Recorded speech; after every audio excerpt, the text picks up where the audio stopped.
eh, el tema que tienes para hoy día.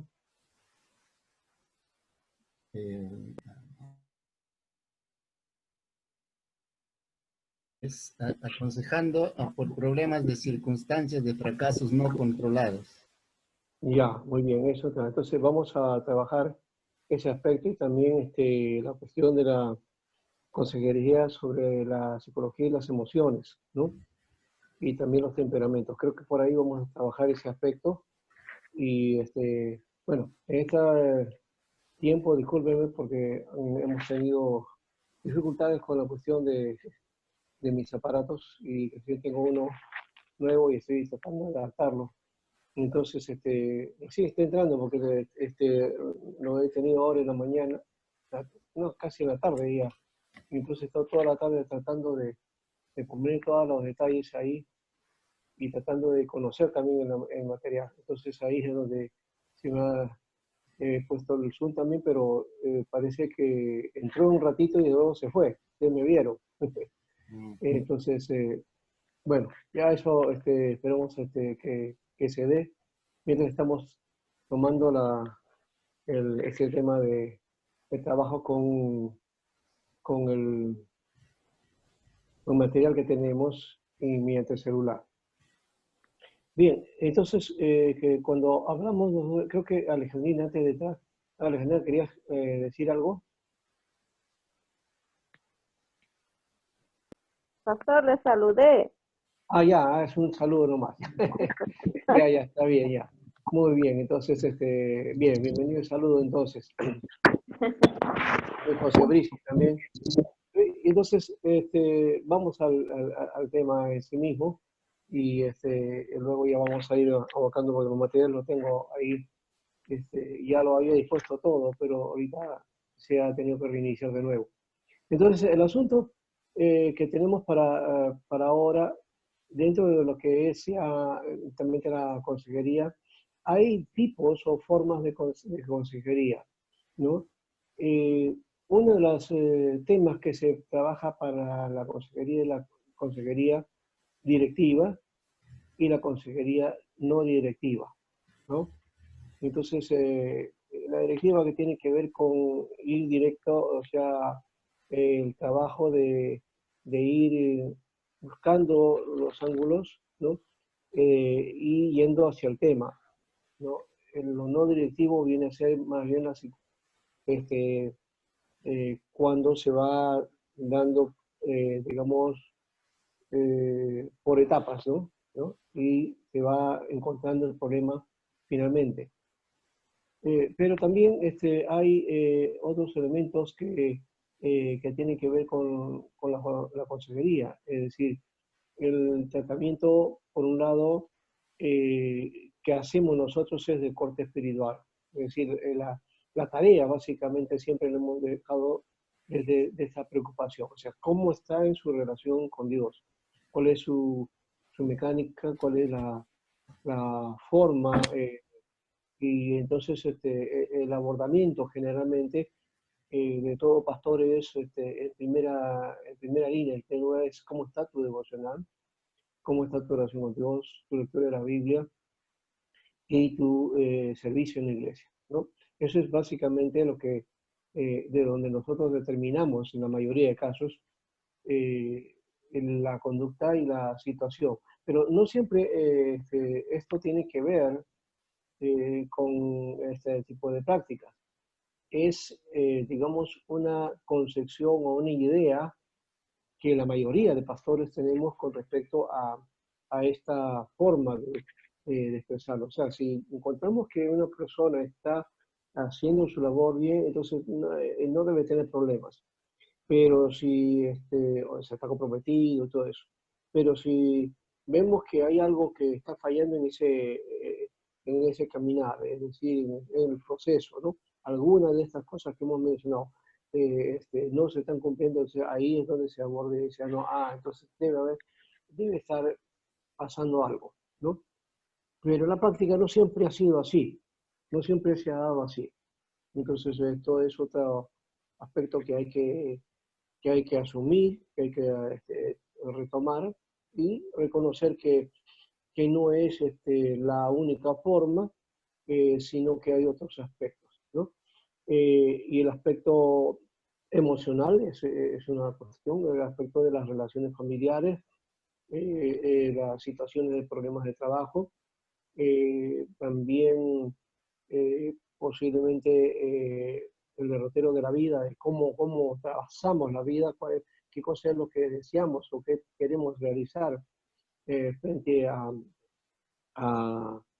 a nuestros sueños y logros que queremos tener, porque de alguna manera los seres humanos, de alguna u otra manera, tenemos formas que nos permiten a nosotros salir adelante, ¿no? Esto empieza por la educación, ¿no? ¿Qué espacios tenemos en cuanto a educación? ¿Cómo hemos sido formados? Otro es la familia, ¿no? Cómo ese espacio de la familia, cómo hemos planteado, cómo se ha planteado nuestra vida, cuál ha sido nuestro horizonte primero, de qué manera hemos ido visualizando la vida desde el comienzo, de cuando uno era niño, ¿no? Entonces, ¿qué cosa ha servido para desarrollar mi personalidad, desarrollar mis habilidades, pero también qué es lo que ha afectado a mis emociones, o qué ha afectado a mi psiquis, qué ha afectado a mi visión de la vida, ¿no? Es por ahí donde puede haber algunas situaciones que todavía no se han ido arreglando o no se han arreglado o la hemos olvidado o lo hemos pasado hacia otro ámbito de nuestra vida y por lo tanto no percibimos que el problema que tenemos puede ser que viene de raíz desde de esa etapa y de una situación no concluida o no cerrada o en todo caso no aceptada, ¿no? Creo que eso también es otro elemento que aúna al asunto de la consejería y complica, ¿no? Por eso que a veces hay hermanos, gente que va a la iglesia, a la consejería, con lo mismo, con la misma situación, con las mismas actitudes. Entonces, eso ya nos evoca algo, ¿no? Que hay un conflicto no solucionado, ¿no? Y que tiene que arreglarse. Ahora, yo no estoy de acuerdo en parte con esta idea de que el pasado, hay que ir al pasado para arreglar situaciones. En tanto que exista alguna situación, claro que sí, pero no como una temática general. Es decir, eh, hay algunos que plantean el asunto que debe ser por ese lado y que alguna crisis puede haber habido atrás que no se ha solucionado, que no se ha dado como una fuente real, verdadera, de, digamos, que nos permita el impulso hacia otra faceta o otro peldaño de nuestra vida. Y entonces ahí vemos las frustraciones, las desventajas, las desilusiones, también un aspecto negativista de la vida. Todo eso, aún siendo creyente, puede, como digamos, ¿no? molestar para el desarrollo, ¿no? Para un pleno desarrollo. Eh, Dice la Biblia que en Juan 16, no me acuerdo si es el versículo 33 o por ahí, dice, en el mundo tendréis aflicción, mas confiad, yo he vencido al mundo, ¿no? Y sí, hay conflictos en la vida. Los seres humanos todos tenemos conflictos. Es más, tenemos que vivir con conflictos. La vida está desarrollada bajo problemas y situaciones. Aquel que crea que el mundo debe, digamos, o que quiere proyectar una vida donde no haya problemas, va a ser muy imposible que se dé así, porque la vida humana tiene sus propios problemas y situaciones. Eh, Quizás algunos están llorando de repente el asunto inicial, cómo fue Adán y Eva vivieron en el paraíso, ¿no? Ellos no tuvieron ningún conflicto, ¿no? Con gozo, con alegría, labraban, trabajaban, hacían, desarrollaron la tierra y, bueno, vivieron a plenitud de alguna manera. Pero cuando el hombre desobedeció y pues, quiso, eh, digamos, encaminar o hacer su rumbo por su propia cuenta, entonces se desprendió de su creador. Ahí vino el problema. Y por eso una de las consecuencias nos dice que la tierra nos va a dar espinos y cardos, ¿no? Que va a ser difícil. Y la construcción de vida es difícil. Eclesiastés nos menciona eso. Eclesiastés habla acerca de la situación en que los seres humanos vivimos y que en alguna manera todo lo que nos pasa es vanidad, ¿no? Es decir, es vano, es etéreo, es temporal y la alegría es para un tiempo, pero luego pasa y más viene la aflicción, el dolor y la frustración. Y él menciona eso, ¿no? Que toda la vida va a ser eso. Vano es el trabajo, el esfuerzo, el estudio, el desarrollar, el decir querer cosas. Cuando llegas a lograr, al final no te sientes satisfecho. Hay algo que falta todavía. Hay algo que en el fondo de nuestro corazón está como que angustiado, con dolor, con aflicción. Y bueno, de alguna manera, los que venimos a Dios, aparentemente parece que nos venimos a hacer, a refugiarnos en Él. Y en una manera nos refugiamos, sí, pero también a veces queremos olvidar esas situaciones que vivimos para que, a ver, pues, con la ayuda de Dios, entonces pueda Dios salir adelante. Y de alguna manera salimos adelante, pero depende de cómo estimamos esto. Porque si uno solamente viene a Dios para solucionar su problema, y que generalmente ese es un mensaje que siempre damos en las iglesias, de que venga a Cristo y se va a solucionar tu problema, o venga a Cristo para que Él haga esto o aquello por ti. Cuando lo que necesitamos es plantear nuestra relación con Dios y el conflicto principal que tenemos para con Él, que es el poder arreglar nuestra cuenta con Dios y nuestra relación pueda ser fluida y poder recibir la justificación por la fe. Entonces, por ahí es el camino que nosotros debemos tomar y asumir en este reto. Entonces, y por supuesto necesitamos el apoyo de unos o de otros.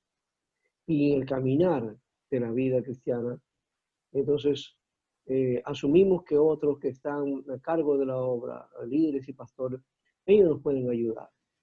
Y ellos pueden darnos la palabra adecuada. Y desde esa mira trabajar este aspecto. Pero siempre miramos la problemática a partir de nosotros, de nuestras situaciones, de nuestros problemas.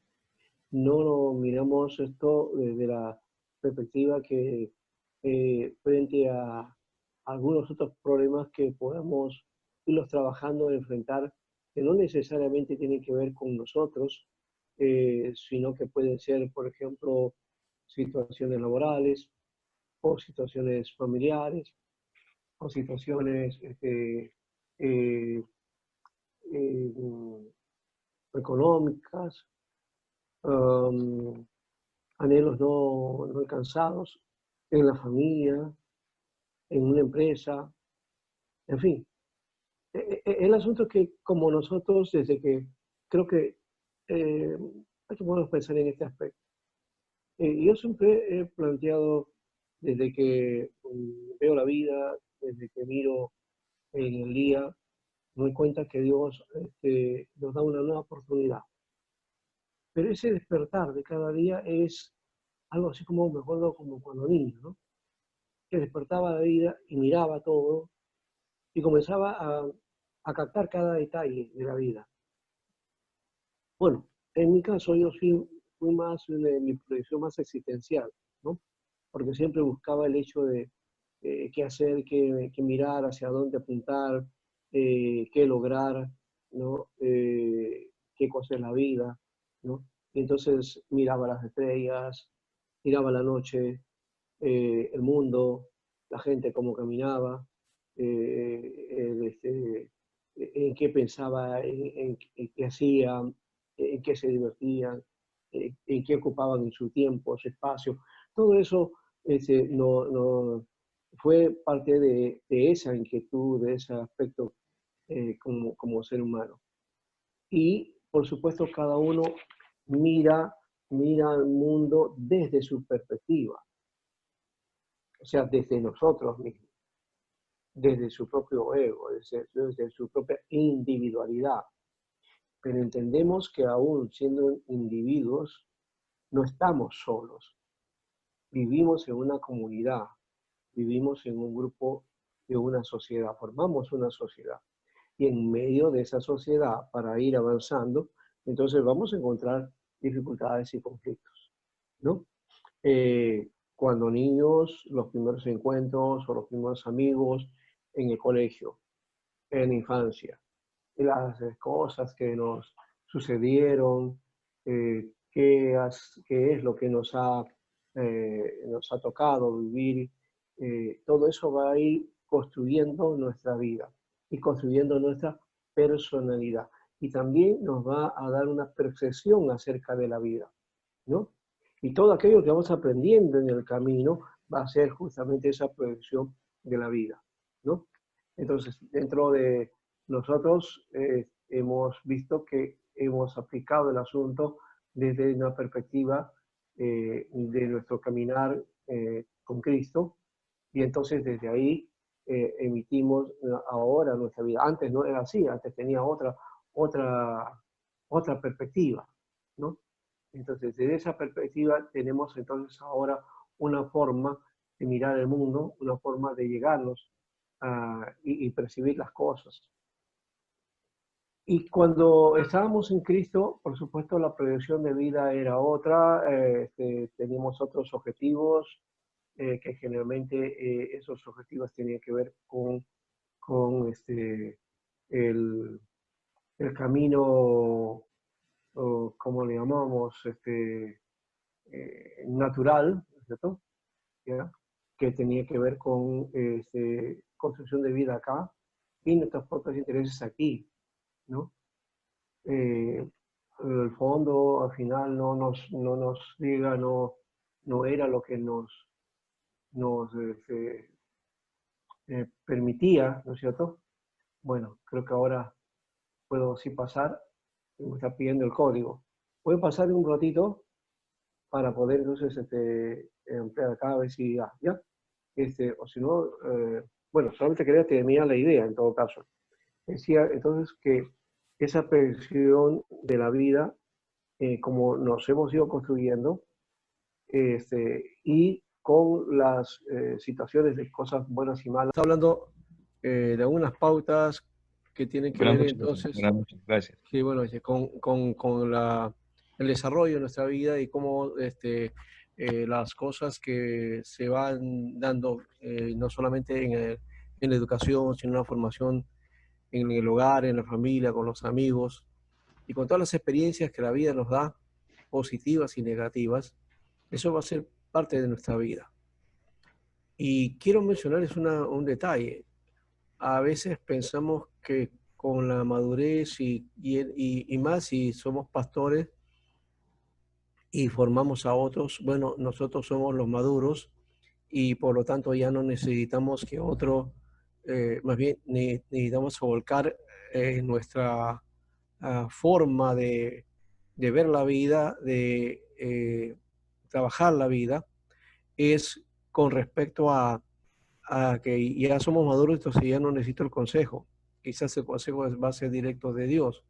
De alguna manera sí lo es, pero también necesitamos de los seres humanos, de otros, porque todos necesitamos de todos, ¿no? En alguna medida, todos necesitamos de todos. Y el consejo es bueno y oportuno para todos en las circunstancias que tengamos o en las situaciones que vivimos.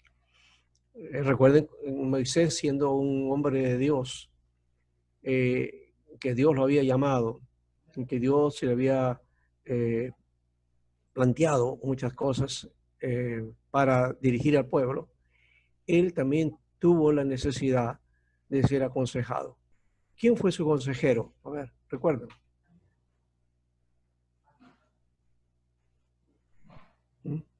¿Quién fue su consejero? Su suegro, pues. Ajá. ¿Y cómo se llamaba su suegro? Petro.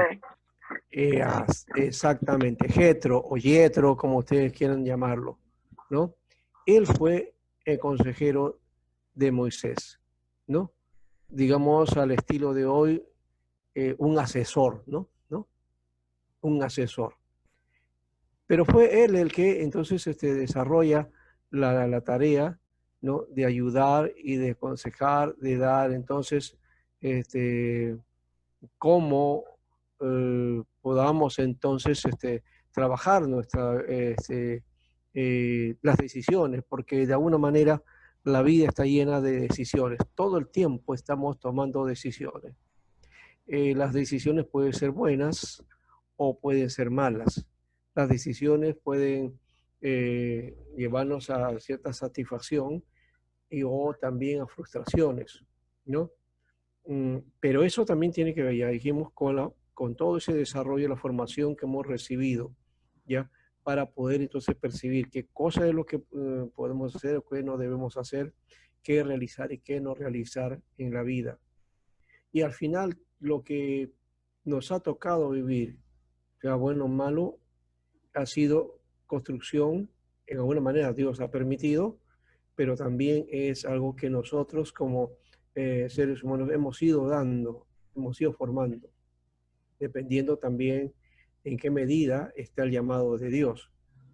Porque por una pauta yo veo que el llamado de Dios no solamente es al ministerio. Dios llama a todos los hombres. En eso sí estoy bien claro y creo que estoy bien pauteado en cuanto a la idea reformada de la vida. La vida, Dios te hace y te da una vocación y un llamado para que construyas tu vida. Eso es parte de la visión reformada, ¿no? Que permitió también el desarrollo en Europa de la gente, superarse y también encontrar el camino, ¿no? Que Dios le había trazado un destino, ¿no?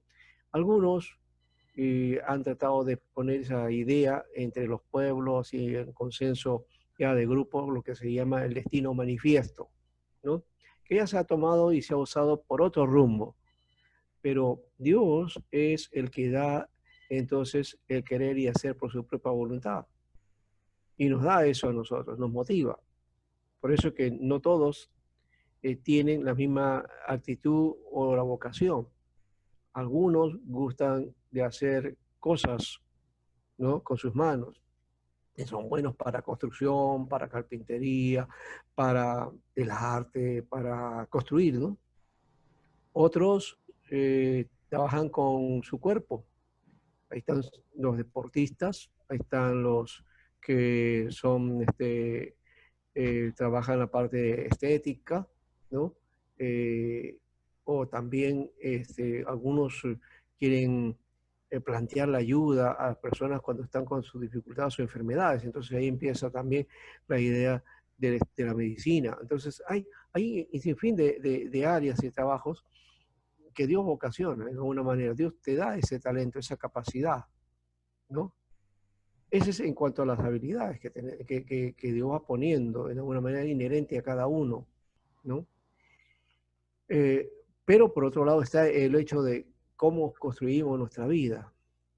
Ahí podemos plantearnos de repente un tema que a mí siempre me ha gustado y que es un libro muy recomendado y que debe enorgullecernos de alguna manera, es de Juan Macay, El sentido de la vida, ¿no?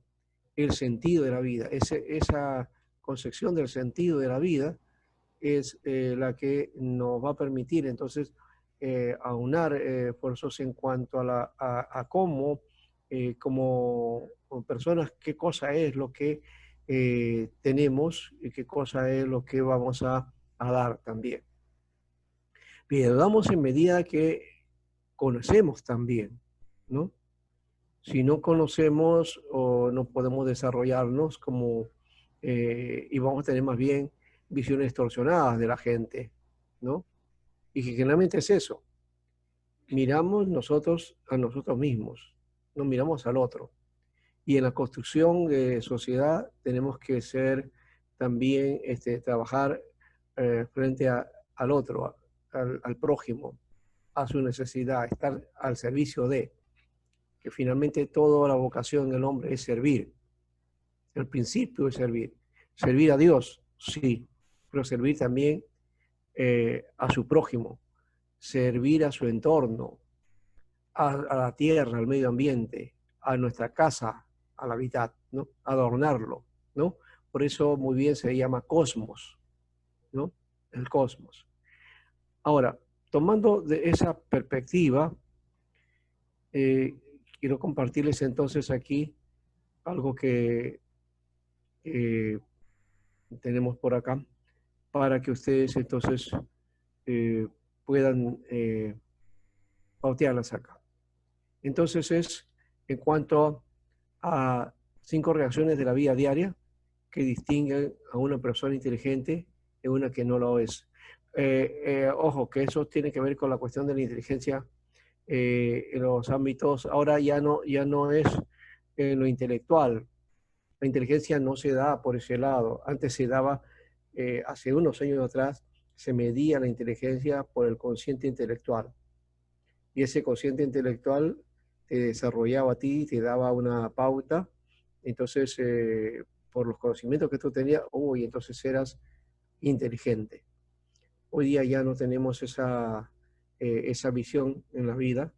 Y la inteligencia de este tipo o académica, bueno, se da ahora, pero no es el sumum bonum, ¿no? No es eso, es más bien desde otra perspectiva, ¿ya?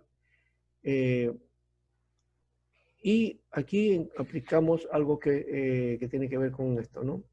Y ya hemos dicho, se ha relacionado la inteligencia al ámbito intelectual, ¿ya? Y entonces ser inteligente significaba ser destacado en el ejercicio de las ciencias, en la resolución de problemas, incluso en la especulación metafísica de ciertas cuestiones. O entonces decíamos, qué inteligente es, inclusive hasta sabio, ¿no? ¿No? Qué sabio.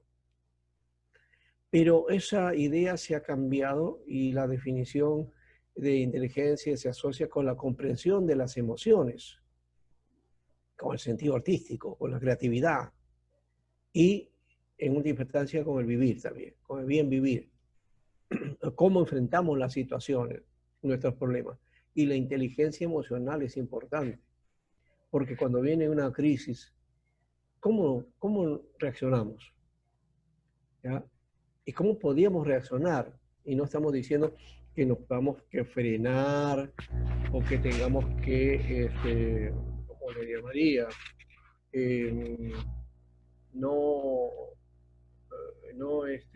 guardar nuestra madera que nos restringamos. No es esa idea. La inteligencia emocional más bien es cómo tú vas a ir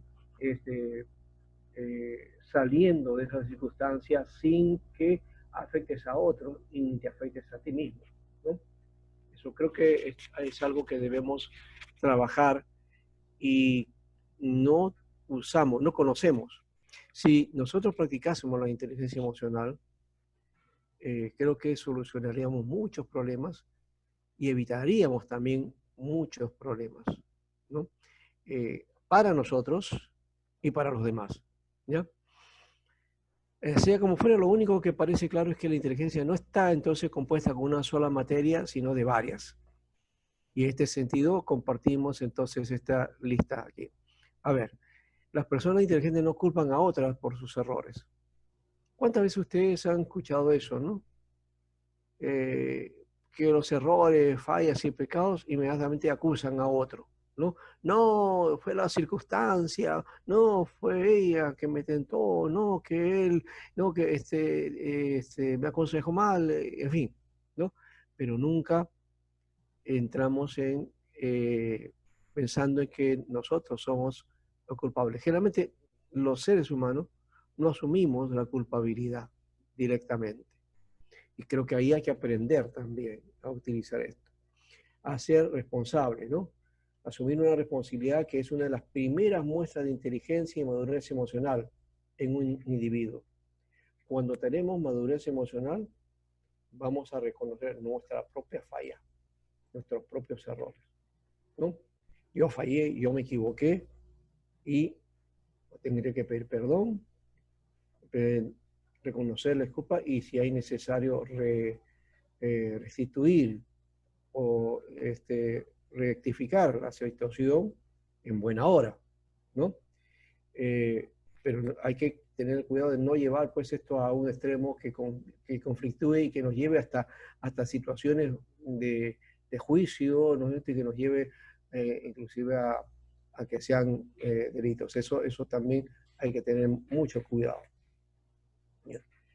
Entonces, cuando se implica reconocer un error cometido y sus consecuencias, y depende a veces de las consecuencias, si son grandes, entonces ahí es donde viene el problema y relativizamos el asunto. O si no, como está en psicología, ¿no? Hacemos el desplazamiento, ¿no? Lo llevamos hacia otro lado. ¿Para qué? Para que entonces yo me justifique.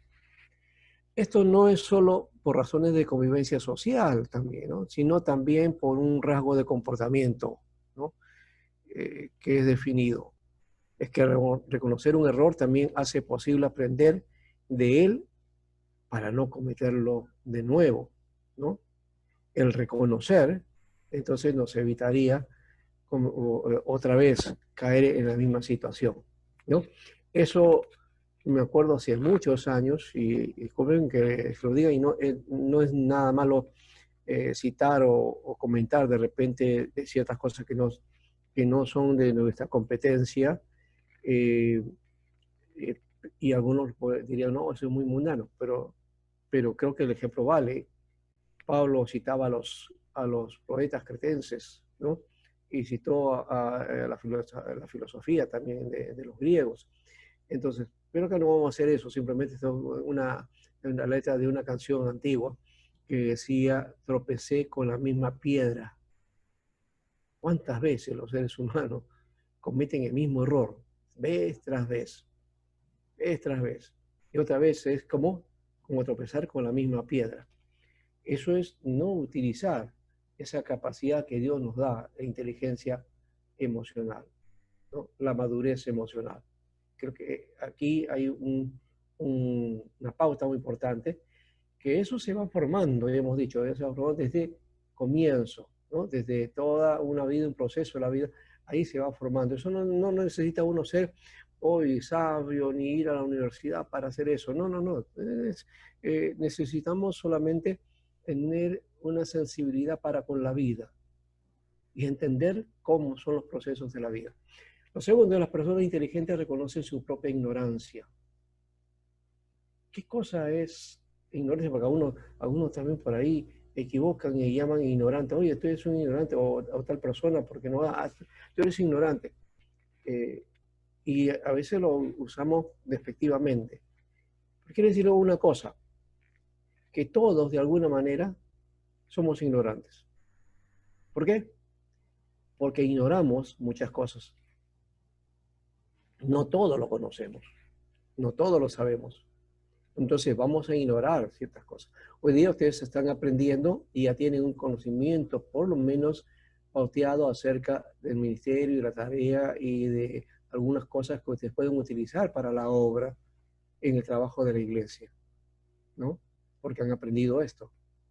Pero hace un tiempo atrás ustedes eran legos, ignoraban estas cosas, no conocían, eran ignorantes con respecto a esto, pero ahora ya conocen, ya tienen algo que poder brindar y que esto es una plataforma para ir desarrollando otros conocimientos y otros saberes que me van a permitir entonces avanzar y formalizar mi experiencia ministerial y mi capacidad para ejercer un ministerio mucho más eficaz. Bueno, entonces, pero de hecho que no conocemos de muchas cosas. ¿no? A ver, ¿quién conoce de astronomía? No sé, si de repente le gusta mucho. A mí me gustó esto lo de los viajes a la Luna. Yo fui uno de los privilegiados que vio por televisión cómo el hombre llegaba a la Luna, ¿no? Cómo se transmitía vía satélite en el año 69, imagínense, ¿no? Estaba muchachito todavía, ¿no? Y yo me acuerdo que me quedé solito en casa ahí viendo en el televisor, ¿no? Cómo llegaba el hombre. Todavía un televisor en blanco y negro, porque todavía no existía la televisión a color, ¿no? Entonces, es una inquietud y yo fui conociendo, buscando, indagando, investigando, todo eso, y por lo menos y en ese tema me acuerdo hoy día ya dejado por ese lado. Pero de hecho que es posible, de medicina ignoro, no conozco. No conozco cómo se hace una operación, una sutura. ¿Por qué? Porque eso no es mi campo. Entonces, soy ignorante en cuanto a eso. No podría yo aconsejar o decir, haga esto, haga lo otro. ¿Por qué no? Porque no soy médico, ¿no? Lo curioso ahora, hablando de eso, nuestra sociedad peruana, y en Lima especialmente, somos muy cuidados a eso, ¿no? Cuando nos da una gripe, oye, mira, ¿sabes qué? Esto es bueno, tómate esto y inmediatamente te vas a curar, te vas a sanar. Y ahora con este asunto del coronavirus, oye, ustedes han visto todos los consejos que hay que le dicen ahí, ¿no? No siendo médicos, ¿no? No, toma esto, toma lo otro, consigue esto, consigue aquello y ya te vas a sanar. Y no somos médicos. No podíamos decir nosotros nada, ni siquiera un médico podía tratar bien este caso. ¿Por qué? Porque la situación parece que es variada y por cada situación se puede dar una u otra indicación. Entonces no es muy genérico. ¿Ya? Eso hay que conocerlo en todo caso, pero vuelvo a decir, ignoramos acerca de ese tipo de cosas, ¿no? Así que en psicología está conceptualizado un fenómeno conocido como el efecto Dunning-Kruger, que es a grosso modo, que consiste en que un individuo se cree mejor que los demás por una ilusión cognitiva. ¿Qué es la ilusión cognitiva? Cree que sabe, ¿no? Ya se ve algunas cositas y ojo, yo le he llamado a esa ilusión cognitiva, le he llamado el síndrome de los seminaristas. Cuando uno llega a cierto espacio, ya cuando ya tienes un tiempo vas a salir, ya conoces algunas cosas y estás ya formado como para el ministerio, pero que te falta la experiencia y todo lo demás. ¿Saben qué sucede? Que empieza una situación ahí, miras al pastor, al predicador y comienzas a mirar los errores, de cómo predica, qué es lo que falta, que aquí, qué dijo, qué no dijo, cómo debió haber dicho, en fin, ¿no? O en su tarea, comienza ya a tomar tu propio criterio porque ya conoces. Pero piensa que tú lo puedes hacer mejor. Esa es la ilusión cognitiva. Como que tú sabes, lo puedes hacer mejor. Pero lo curioso es que cuando tú lo haces después, no lo haces mejor, porque también vas a cometer tus propios errores, ¿no? Entonces, no es la idea, entonces, no, yo ya estoy preparado, entonces, no, ese pastor no sabe, yo sí sé, ¿no? ¿Cuántas veces ha sucedido esa situación, ¿no? Bueno, espero que no les suceda a ustedes eso. Es algo psicológico, de hecho que se da, pero uno puede dominar esa situación para que no nos gane a nosotros y no nos volvamos autosuficientes o orgullosos, ¿no? Oh, ya, yo estoy mejor preparado. De ninguna manera. Los psicólogos que desarrollaron esta idea, Dunning y Kruger, de la Universidad de Cornell, notaron que ciertas personas poseen un sesgo psicológico que les impide reconocer su propia incompetencia en cierto ámbito, reconocer la habilidad superior de otros en lo mismo, y finalmente les otorga una confianza excesiva para desenvolverse en la disciplina que ignoran. Y pueden parecer un tanto paradójico, pero ser inteligente comienza por reconocer la propia ignorancia. Ahí creo que se aplica a aquello que dijo el filósofo, ¿no? Solo sé y nada sé. Y mira que él sabía bastante, pero hay muchas cosas que no sabemos. Y cuanto más sabemos, cuanto más conocemos, cuanto más nos preparamos, más se afirma ese abismo de falta de conocimiento, ¿no? ¿Por qué? Porque hemos entrado a otra área y esa área se amplía y entonces el horizonte es mucho mayor y no abarca toda la vida para poder comprender o conocer todo. Así que uno debe reconocer su propia limitación, ¿no? Y reconocer que el otro tiene la experiencia también y tiene la inteligencia y la capacidad. Y otros están más avanzados que nosotros porque ya han estado en el recorrido o están antes que nosotros. Creo que en la tarea ministerial también es así, ¿no? Eh, más, hay un refrán que dice, más sabe el diablo por viejo, ¿no? Que por diablo, ¿no? Entonces la experiencia es la que te va a ir dando la capacidad también. Ese es el otro lado, ¿no? Entonces no es, y por otro lado, la limitación de saber que sí hay ciertas cosas que no conocemos y que hay que reconocerlas, ¿no? Y asumirlas también. Y si no las conozco, pues aprendo también, si son necesarias para mi campo o para mi tarea. Necesito conocerlas, pues habrá que conocerlas, ¿no? Entonces, ahí está el espacio y hay formas también entonces para aprender, para desarrollar. Lo tercero es las personas inteligentes no reaccionan con enojo o con agresión. Cuando estamos hablando de la inteligencia emocional, o sea, la gente que tiene inteligencia emocional, que practica eso, no reacciona con enojo o con agresión. No son violentas. Las conductas Una, agresivas, sí, una pregunta, pastor. sí, sí. Respecto al tema, lo que dicen, ¿no? Sobre las personas que inteligentes que algunas reaccionan con enojo o como se podría decir, ¿no? Las personas saben todo, ¿no? A veces. Ya. ¿Qué hacer en esas circunstancias, no? O sea, de acuerdo a su, tal vez usted ya tiene la experiencia, ¿no? ¿Qué hacer en esas situaciones, ¿no? De Mira, repente que cuando este ya tipo de uno, personas ya, hacen que tenga un efecto negativo en el ministerio.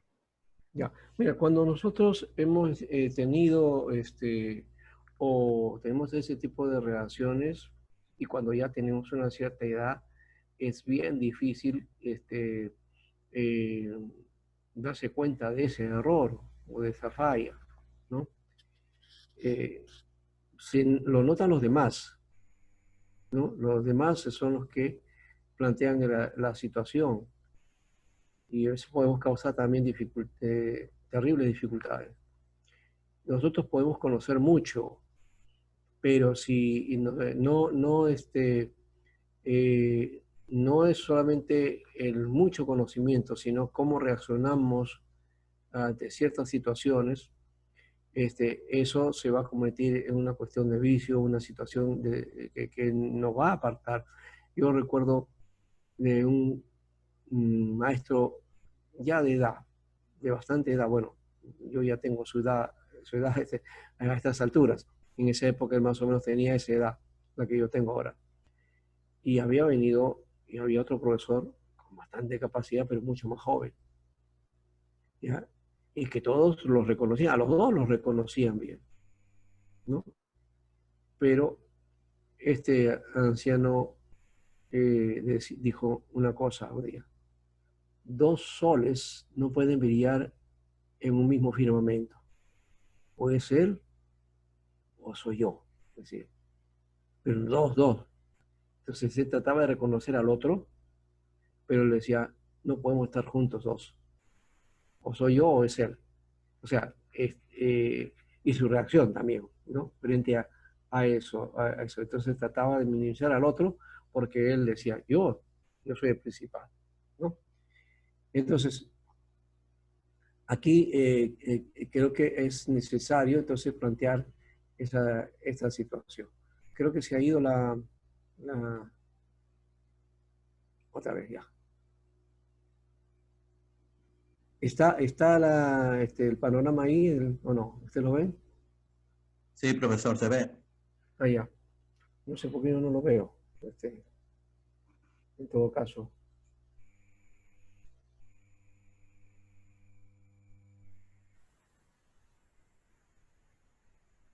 Ya. De todos modos, ahí está. El asunto entonces es tratar de compartir entonces aquellas cosas que son parte de, de nuestra, eh, de esa idea que por ser intelectual, entonces tú pues, entonces eres el todo, ¿no? Y el superior, y entonces hay que aguantarte a ti pues, porque tienes esa capacidad, ¿no? ¿No?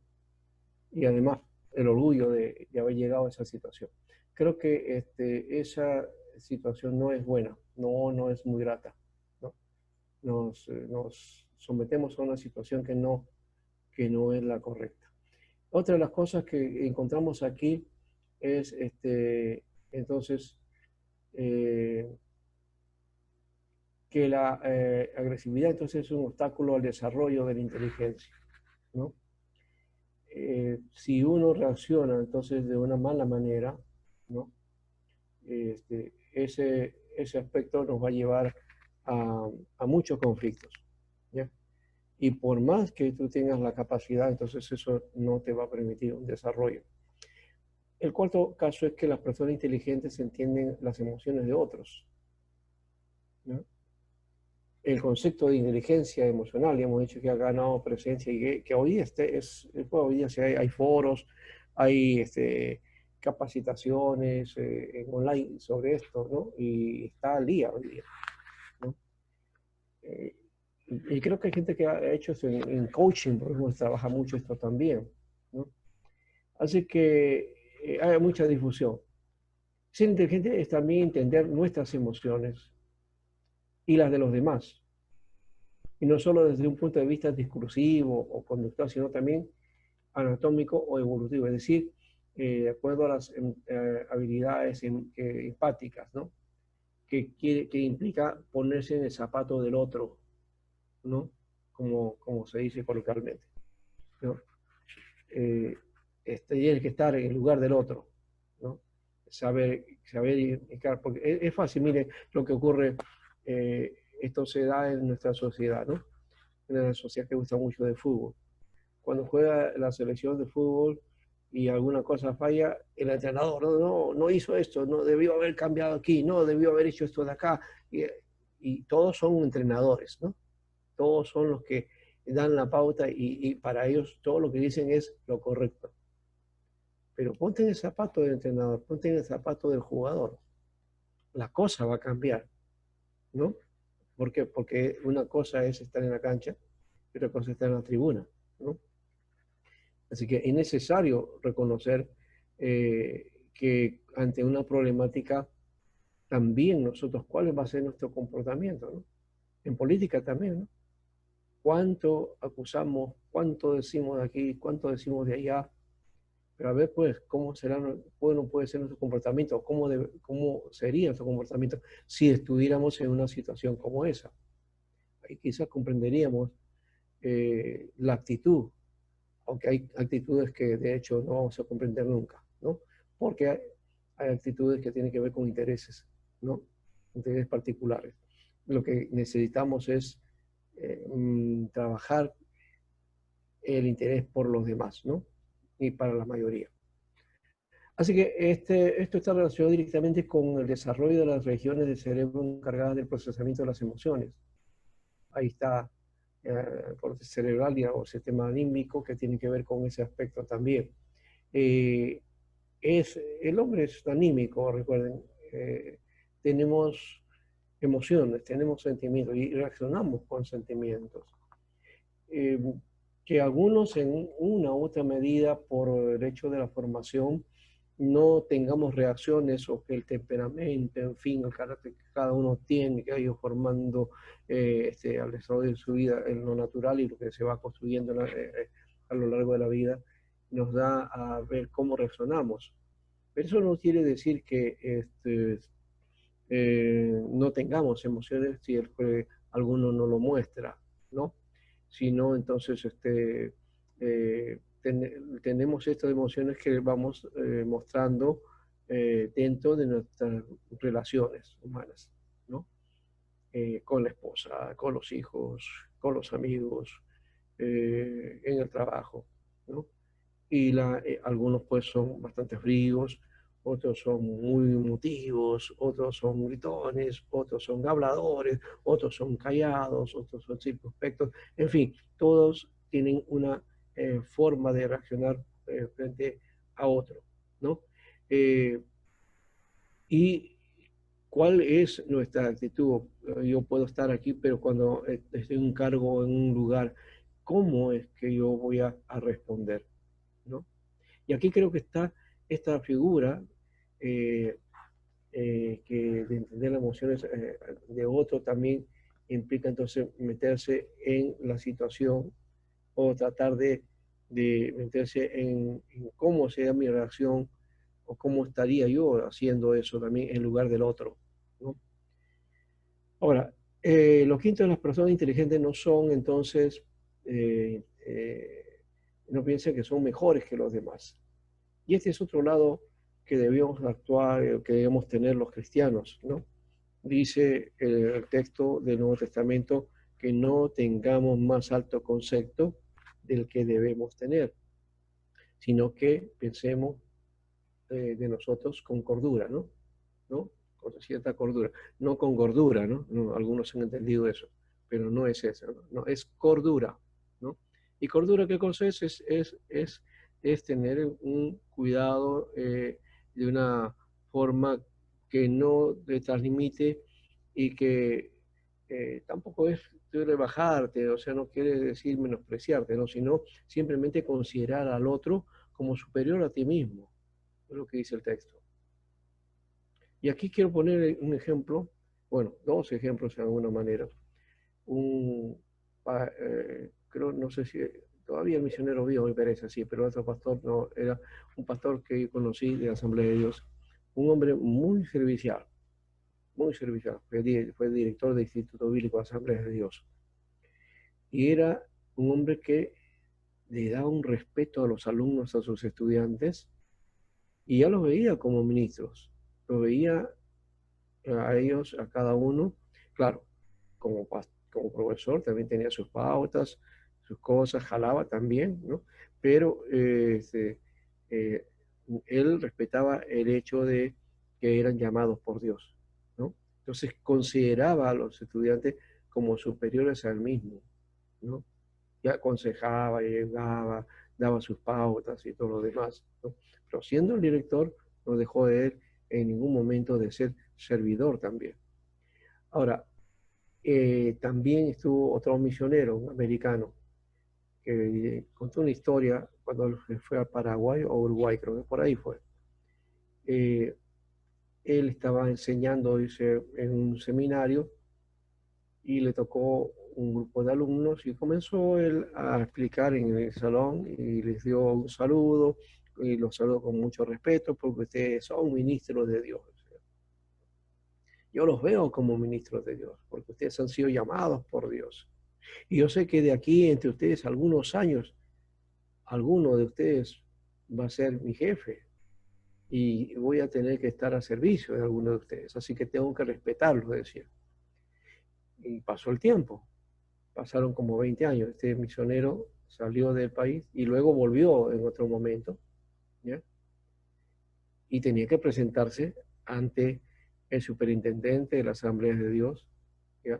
Del país y presentar sus cartas como misionero, ¿ya? Para que lo aceptaran. Entonces, imagínense, ¿quién era el superintendente? Era uno de sus estudiantes de ese grupo del salón al cual él había indicado ese detalle, de que algún día uno de ustedes va a ser seguramente la cabeza en su país y yo voy a tener que reconocerlo. Y así fue, ¿no? Se encontró entonces con su ex alumno que ahora estaba siendo cabeza de toda la Asamblea de Dios en ese país. Y él dijo, me pongo a su disposición, soy el misionero que ha venido y ahora pues usted indíqueme qué es lo que debo de hacer. ¿Se dan cuenta? Entonces el asunto es, en este camino no es entonces la figura de que yo tengo más y yo soy mejor, no. Hay que pensar que son mejores los demás y que también hay que reconocer y respetar el respeto, ¿no?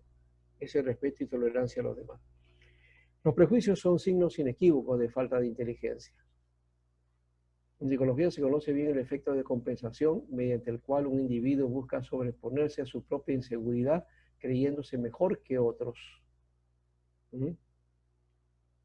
En una investigación de la Universidad de Brooklyn, Ontario, se encontró una relación entre personas con un bajo coeficiente intelectual y posturas como la homofobia o racismo, la aprobación de castigos severos y otras cosas. Bueno, realmente este tipo de reacciones también nos dice algo a nosotros, ¿no? Que hay un efecto de compensación frente a una circunstancia o una inseguridad de la vida, ¿no? Por eso hay que tener mucho cuidado en esta situación. Ahora, ¿qué les parece? ¿Creen que que la inteligencia auténtica se distingue por estar orientada a tener una mejor vida o ser más solidario con los demás y cuidarte mejor? Eso creo que es importante, ¿no? Entonces, bueno, ahí está el comentario de ese artículo que quería compartir, que es interesante y bueno para poder trabajarlo. Ahora entonces podemos conversar. Vamos a hablar entonces ahora un poco y a ver qué compartimos acá. A ver. José, ¿quieres hablar o algún otro que quiera hablar? Lo veo aquí a José Cuya. Pero Sí, pienso que también abarca sobre el tema, ¿no? Que usted menciona ahorita, este autor. Abarca también de la misma persona, la humildad, pienso también, ¿no? O sea, no solo aspectos de conocimiento, sino ya. interiormente, ¿no? Bueno, eso ya como una característica, digamos, cristiana, ¿no? La Claro. sencillez sería en una manera lo natural hay personas que no son cristianas, que han llegado a un nivel y son bien sencillas, ¿no? Y que muestran eso eh, con su propia conducta y comportamiento. Y hay cristianos que yo he visto que son al revés, ¿no? Que deberían tener más humildad y no lo tienen, ¿no? En cambio, gente que no conoce al Señor y uno se asombra, ¿no? Bueno, qué sencillez, qué humildad, ¿no? Para mostrarse así, ¿no? Eso depende, ya hemos dicho, de la percepción de la vida, ¿no? De asumir esto. Con esto no quiero decir que uno te hagas tampoco, pues, el que te aplasten, que seas como una zapatilla, ¿no? Y que todo el mundo te pise, eso no es la idea tampoco, ¿no? Eso no es de humildad, ¿no? Eso no es sencillez, eso diría tontería, o en todo caso esa falta de amor propio también, ¿no? ¿No? Y también sería un problema también de crisis de vida, ¿no? Porque creo que una persona que sí tiene su propia capacidad y sabe y que conoce, entonces va a tener su medida y en esa medida también va a contribuir, ¿no? Y todos, de alguna manera, en medio de eso también vamos a cometer errores. Sí, hay que subsanarlos.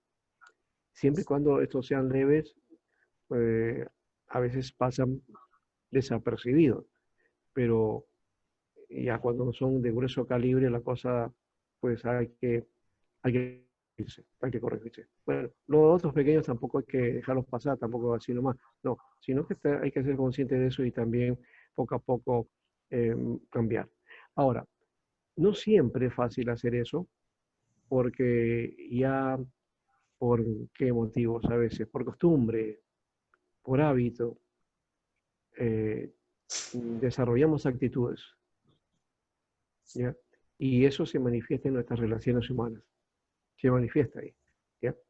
Entonces habrá que, de algunos, bueno, soportar y otros tratar de conducir o ser, digamos, docentes, guiadores para poder corregir ciertas conductas, ¿no?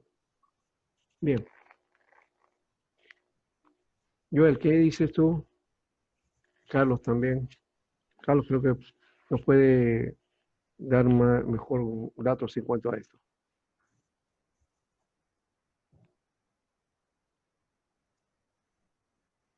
Alejandrina.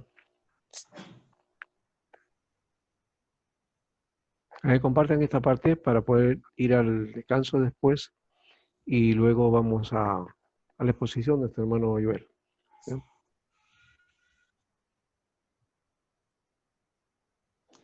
Doctor Alberto, solamente para comentar algo, ¿no? Usted estaba refiriendo sobre la inteligencia emocional. Ujú. Es cierto, ¿no? La inteligencia ahora se mide no en base a ciertas habilidades con las cuales antes se medían a las personas respecto a la inteligencia, ¿no? El coeficiente intelectual. Ahora se habla de que las personas son inteligentes si, por ejemplo, pueden resolver de manera adecuada sus conflictos, ¿no? Son personas que tienen la predisposición para sentir los sentimientos de los demás, cuando son empáticos, por ejemplo, ¿no? Hay varias características que se relacionan a la inteligencia emocional. Y en realidad es eso, ¿no? Siempre se habla del ejemplo de, hay personas muy capaces, o sea, hábiles solamente numéricamente, como se pensaba antes, ¿no? Un Albert Einstein, pero que en la vida cotidiana, en las situaciones más sencillas, No sabe manejar. no hay un manejo adecuado. Entonces, yo creo que hay ahora se habla de este término. Este término sale más o menos a finales de los 80 con David Goleman, y Goleman nos habla de eso, ¿no? Y ahora es la nueva medición del coeficiente en general en las personas, ¿no? Claro. Cuán creativa es, cuán fácil la persona puede enfrentar situaciones difíciles, cuánto puede tolerar la frustración, cuánto puede esa persona ayudar a resolver dificultades o conflictos a nivel de grupos. Son varias cosas que seguramente vamos a ir viéndolo más adelante.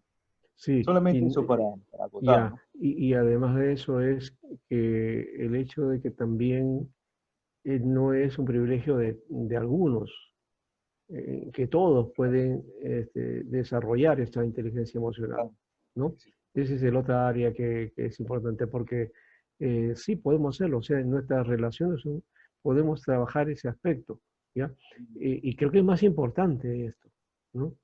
Es importante cómo relacionarnos, cómo saber manejar circunstancias, ¿no? Mm, Eso creo que ahí está la intuición, está la percepción, ¿no? Está también el discernimiento, ¿no? Que se va formando en el ser humano. Por ejemplo, una de las que tiene esa capacidad es la mujer, en la relación con sus hijos, ¿no? Va creando eso. Y ella es la que va este, dando esa pauta y entonces el niño cuando va creciendo y desarrollando y ve esa capacidad de la mamá, ¿no?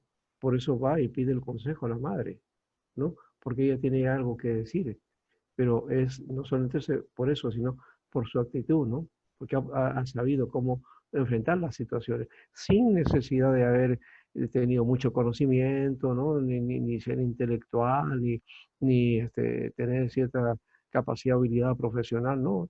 Eso es una cuestión que es innato en lo materno, ¿no? ¿No? Cuando desarrolla esa parte, entonces ya puede lograr. Y los padres también podemos hacer lo mismo, ¿eh?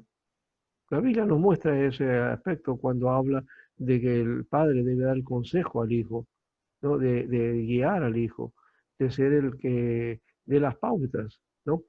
Hoy eso está venido a menos en nuestra sociedad, ¿no? Porque el hombre no interviene mucho en esto, aunque aparentemente esta sociedad quiere hacerlo, desprendiéndose del machismo, pero parece que aún así todavía falta mucho para que el hombre haga ese rol en donde el espacio no sea solamente el proveedor, el que está trabajando fuera, y no, sino que también tiene que ir formando, que tiene que participar en esa parte juntamente con la madre, ¿no? Entonces, ahí me parece que es un buen lugar la familia para desarrollar inteligencia emocional, ¿no? y luego eso aplicarlo en cada lugar, en cada grupo, los amigos, la sociedad, y donde nos toque ejercer o tener dominio o influencia, ¿no? Muy bien. Joel, te guardas para la mitad. ¿Ya? Alejandrina,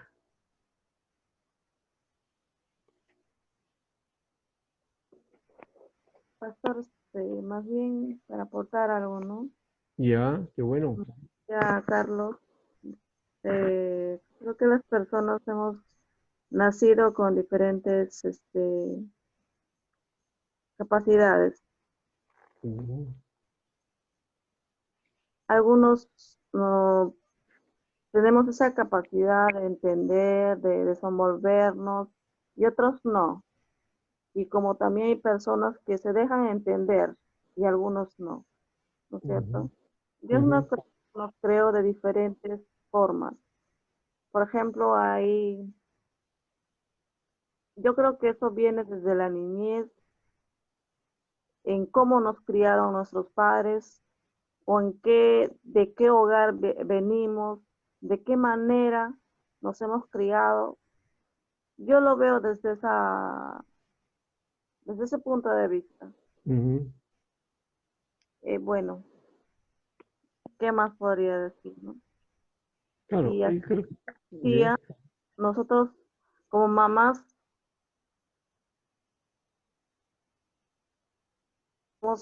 nosotros ya ver lo que le puede pasar si es que hace algo o aquello, ¿no?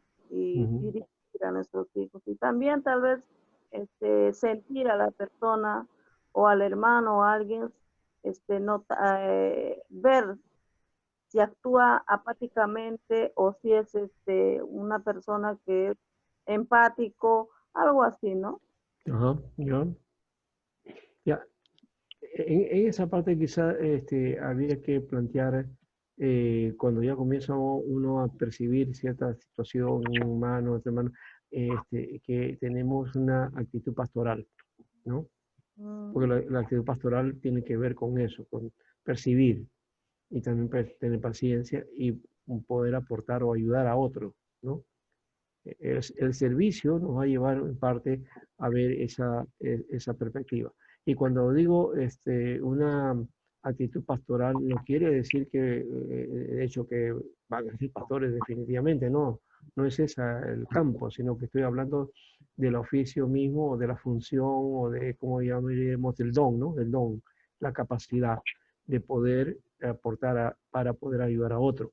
Eso creo que es más importante que el hecho de que uno pueda ser ordenado, reconocido o tener a cargo una iglesia, ¿no? Eso puede venir en el camino, ¿ya? Pero no olvidar que es fundamental la vocación, el don, ¿no? Y que hay que ir desarrollando. Y eso utilizarlo desde la perspectiva de la inteligencia emocional, ¿no? ¿Qué pasa? Gracias. Sí, muy bien. Gracias entonces a usted. Pues, vamos a tener un espacio aquí, me parece, ¿ya? Vamos comer por lo accidentado de la reunión de hoy día, porque en los inicios estábamos ahí viendo y ahora ya se solucionó el asunto y estamos caminando ok. Entonces ahora sí, Joel, en el descanso, después del descanso, a unos 10 minutos, este, para dar tu tema y luego vamos a ir a la intervención de todos y una conclusión final. ¿Ya? Muy bien. Ahí vamos entonces. ¿Ya? Vamos al descanso. ¿Ya? Muy bien.